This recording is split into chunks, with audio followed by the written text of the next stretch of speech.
In hierdie hoofstuk kyk ons na wat dit beteken om 'n lewende getuie te wees. Want dit is 'n tweede eienskap van 'n volwasse gelowige. In Handelinge 4 vers 33 lees ons die apostels het kragtadig getuig dat die Here Jesus uit die dood opgestaan het en die genade van God was groot oor hulle almal. En ons sien dat hulle getuienis het byval gevind en baie mense het tot bekering gekom. 'n Volwasse gelowige moet A, werklike kind van die Here wees, maar B, moet werklike getuienis hê dat hy die Here dien. Sy getuienis moet hom as te ware vooruitloop. Mense moet weet dat hy 'n kind van die Here is.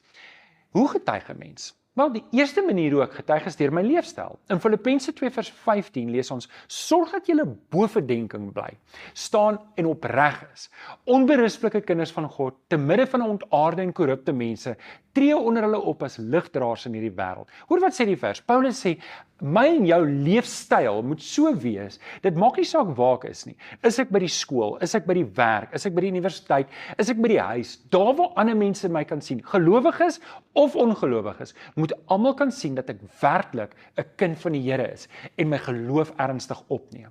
So dis die eerste manier, ek moet getuig deur my leefstyl. Maar dis nie al hoe ek getuig nie. Die tweede manier hoe ek getuig is deur om te vertel. Ek moet my mond oopmaak en praat. Ek kan nie my mond toehou en aanvaar mense sal Jesus sien net in my leefstyl nie. So ek moet getuig deur om te vertel. In Handelinge 1 vers 8 lees ons Jesus se laaste woorde volgens Lukas aan die disippels. En hy sê vir hulle, julle sal krag ontvang wanneer die Heilige Gees oor julle kom en julle sal my getuies wees. En dan gaan Jesus verder en hy sê, julle gaan die evangelie versprei deur die hele wêreld. Hy sê, julle gaan my getuies wees in Jerusalem, Judea, Samaria en tot in die uithoeke van die wêreld.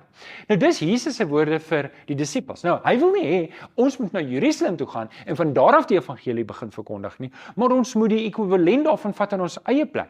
Ek bly hier in Durbanville. So my stad waar ek is Durbanville. Ek moet 'n getuie wees hier in Durbanville, maar ook in Judea, in die hele Weselike provinsie, moet ek 'n getuie wees. En ons moet deel wees van 'n geloofsgemeenskap wat 'n getuie is. En dan sê hy Samaria. Dis die mense wat 'n bietjie anders is as ek en jy. Hulle kultuur is 'n bietjie anders, hulle taal is soms 'n bietjie anders en hulle tree 'n bietjie anders as op ons. Partykeer is ons nie van nature vriende met sulke mense, met ander mense nie, maar Jesus sê ons moet ook teenoor die Samaritane die evangelie gaan verkondig en dan tot in die uithoeke van die wêreld.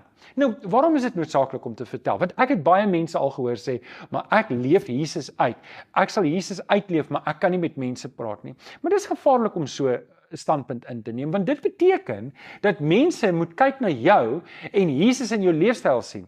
Maar die realiteit is, as mense na jou kyk en hulle hoor nie die evangelie nie, dan dink hulle jy's 'n goeie mens.